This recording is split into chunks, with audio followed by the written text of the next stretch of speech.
In 1934, the Eglinton Hunt Club of Toronto, led by two military men, Colonel Reginald Timmis and Brigadier General Clarence McKee, as well as the persistence of one Billy Mann, applied to form the Eglinton Hunt branch of the Pony Club, an organization established and solely maintained in Great Britain. Permission was eventually granted, and the first pony club in North America was born. The arena was two Air Force hangars put together, and behind that was the show ring, and behind that were the stables. So it was quite a complex there. Through the 40s and 50s, pony clubs had begun to spring up across the country. Back in southern Ontario, the pioneer Eglinton Hunt branch started to attract some future stars and was now under the supervision of a lady by the name of Adele Rockwell. She was with the Pony Club for years on many, many committees around, and very, very knowledgeable and a very good teacher. She was small in stature, so she was almost about our size when we were 10, 11, and 12. And consequently, she just seemed to fit in everything. And Dick and her didn't have any kids, and she kind of adopted us all as her kids.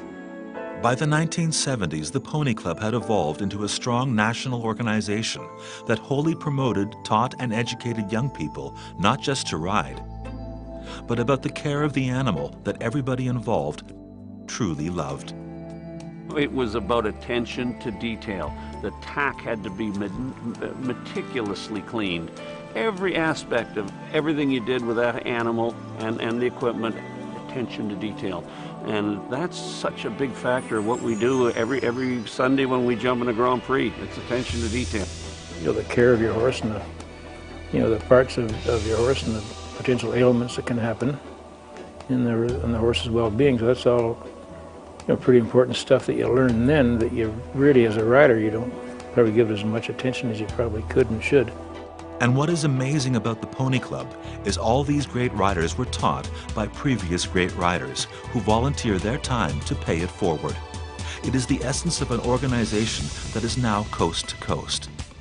The one person who was my biggest mentor was actually Jimmy Elder, and he was a big part of the Toronto North York Pony Club at that time. We used to go to Elderberry Farm, which was on Yonge Street, and it was his home, and he would welcome all of us in there. We'd bring our ponies, he'd give us lessons, he'd take us into his house, we'd watch videos, well, not in those days, it was movies, and he just really gave so much time to the kids and to helping the parents and developing our skills.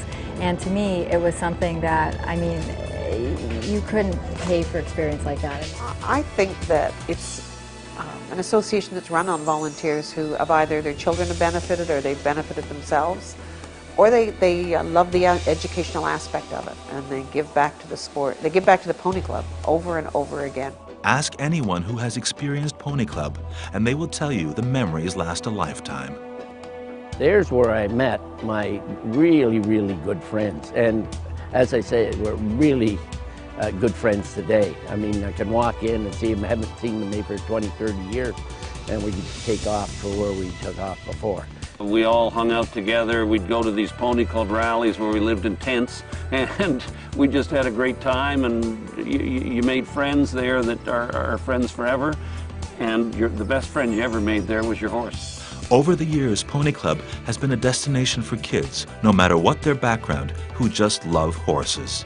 I've learned a lot. I've learned basic farrier and basic veterinary skills to, if I'm ever alone or can't get a hold of a farrier or a vet. I think because I tried everything. I think that was the thing Pony Club gave me, was the opportunity to try everything.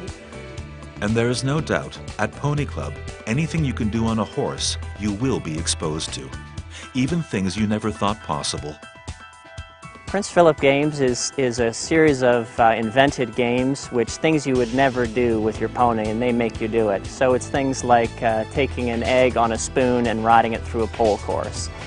What they're trying to do is teach you the basics of balance and horsemanship, but in a fun and energetic way. I had a lot of high hopes about how I would accomplish the C test, and I studied and studied for days and days, and I got 99% on the written, and then on the stable management I did one of the bandages backwards, and so I failed. And it was actually something that really stuck with me, because it took me quite a while to get over that, but I tell you, it taught me to be strong in competition. They were so supportive of our careers going forward, and it was really a fantastic experience.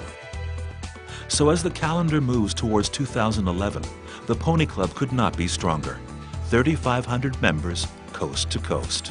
Everybody has to start somewhere, and nobody starts jumping around an Olympic course, and I think it's a real building block for the sport in allowing kids of any age and financial opportunity to have the chance to ride and to see where it takes them.